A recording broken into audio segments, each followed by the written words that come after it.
নমস্কার বন্ধুরা, আমি দিশা। আপনাদের সবাইকে জানাই অনেক অনেক স্বাগত। আজকে আমি এমন একটি সবজি রান্না করব যা অনেকেরই পছন্দের, আবার অনেকেরই অপছন্দের। তো যাই হোক, আজকে আমি করব ডালের বড়ি দিয়ে আলু কোয়াশের রান্না। তো সবার প্রথমে কোয়াশ আর আলুগুলোকে ছোটো ছোটো টুকরো করে কেটে আমি ধুয়ে রেডি করে নিয়েছি। আর এদিকে এখন কড়াতে পরিমাণ মতো তেল দিয়ে ওর মধ্যে দুটো গোটা শুকনো লঙ্কা, সামান্য একটু গোটা জিরে, দুটো তেজপাতা আর একটু থেতো করা আদা দিয়ে ফোড়নটাকে খুব ভালো করে ভেজে নিয়েছি। ভেজে নিয়ে এখন এই যে কেটে রাখা আলু আর কোয়াশগুলো দিয়ে দিলাম। দিয়ে একটু নেড়ে চেড়ে নুন আর হলুদ দিয়ে খুব ভালো করে ভেজে নেব। এই কোয়াশ কিন্তু খুবই উপকারী একটি সবজি, যেমন পেটেও খুবই উপকারী, তো সেরকমই একটা সবজি হচ্ছে কোয়াশ।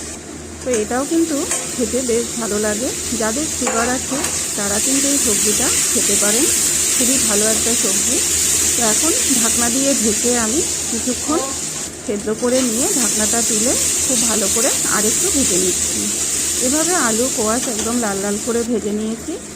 এখন এর মধ্যে দিয়ে দিলাম হাফ চামচ হলুদ গুঁড়ো, হাফ চামচ জিরে গুঁড়ো, হাফ চামচ লঙ্কার গুঁড়ো আর একটা টমেটোকে আমি হাফ করে দিয়েছি।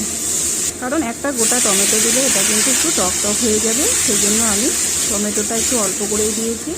দিয়ে এখন সামান্য একটু জল দিয়ে খুব ভালো করে কষিয়ে নিচ্ছি। জলের পরিমাণটা একটু বেশি দিয়েছি, এতে করে কোয়াশগুলো একটু সেদ্ধও হয়ে যাবে আর মশলার সাথে কষানোটাও খুব ভালো হবে। এই দেখুন লাল লাল করে কিন্তু আমি কষিয়ে নিয়েছি।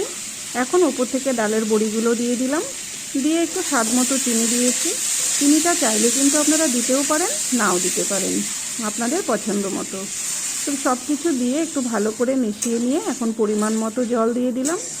যেহেতু এটা খুব বেশি ঝোল হবে না, একটু মাখামাখাই হবে, সেজন্য জলের পরিমাণটা আমি অল্প করেই দিয়েছি।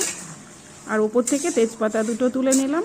ঝোলটা খুব ভালো করে ফুটে গেছে, আলু কোয়াশ সব কিছু কিন্তু খুব সুন্দরভাবে সেদ্ধ হয়ে গেছে। এখন আমি নামানোর আগে সামান্য একটু গরম মশলা একটু ঘি দিয়ে কিন্তু এভাবে নেড়ে চেড়ে মিশিয়ে নামিয়ে নেব। তো এটা কিন্তু আপনারা অবশ্যই বাড়িতে একবার ট্রাই করবেন। রেসিপিটি আপনাদের কাছে কেমন লাগলো? যদি ভালো লেগে থাকে লাইক কমেন্ট শেয়ার করবেন, পেজটিকে ফলো করবেন। ইউটিউব থেকে যারা দেখছেন চ্যানেলটিকে সাবস্ক্রাইব করে সাথে থাকবেন।